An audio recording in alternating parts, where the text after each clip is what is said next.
Hello बच्चों, let's read the question. इस question में हमें बोला true ribs are directly attach to sternum with the help of. यहाँ पे हमें ऑप्शंस दिए गए A elastic cartilage, B hyaline cartilage, C calcified cartilage और डी है फाइब्रो कार्टिलेज। तो इस क्वेश्चन की अगर हम की कॉन्सेप्ट की बात करें देन यहाँ हमारा की कॉन्सेप्ट हो जाएगा रिब्स। तो जैसे कि हम लोग जानते हैं skeletal system which is the framework of bones and cartilages है, उसको हम लोग 2 डिविजन्स में डिवाइड किए हैं। कौन से 2 डिविजन्स? एक्सियल स्केलेटल सिस्टम और एपेंडिकुलर स्केलेटल सिस्टम। तो अगर सबसे पहले हम लोग बात करते हैं एपेंडिकुलर स्केलेटल सिस्टम की, तो यहाँ पे हमारे लिम्स आते हैं, that is fore limbs and hind limbs और girdles which are helping in the articulation.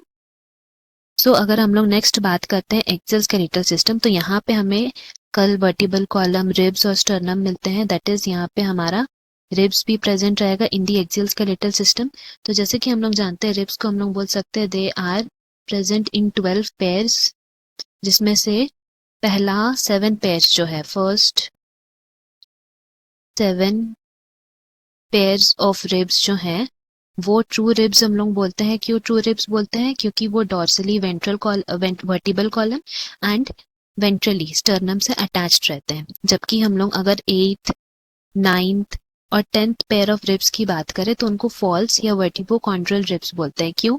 Because वो डॉर्सली तो वर्टिबल कॉलम से अटैच रहते हैं, बट वेंट्रली वो लोग 7th पेयर जो रिब है, मतलब 7th वाला जो रिब है उससे अटैच रहते हैं and not with the sternum, इसीलिए उनको फॉल्स रिब बोलते हैं।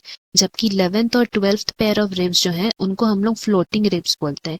एंड उसका रीजन है कि ये दोनों रिब्स जो है वो वेंट्रली किसी से कनेक्टेड नहीं रहते हैं, इसी वजह से। तो this was about ribs.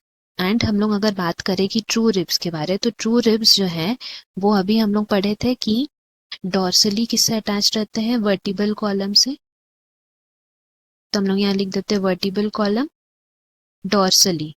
And अगर हम लोग बात करें वेंट्रली, तो वेंट्रली किससे अटैच रहते हैं? वो स्टर्नम से। तो हम लोग यहाँ लिख देंगे स्टर्नम एंड वेंट्रली अटैच्ड। तो इनसे जो अटैच रहते हैं वो किससे अटैच रहते हैं? With the help of what?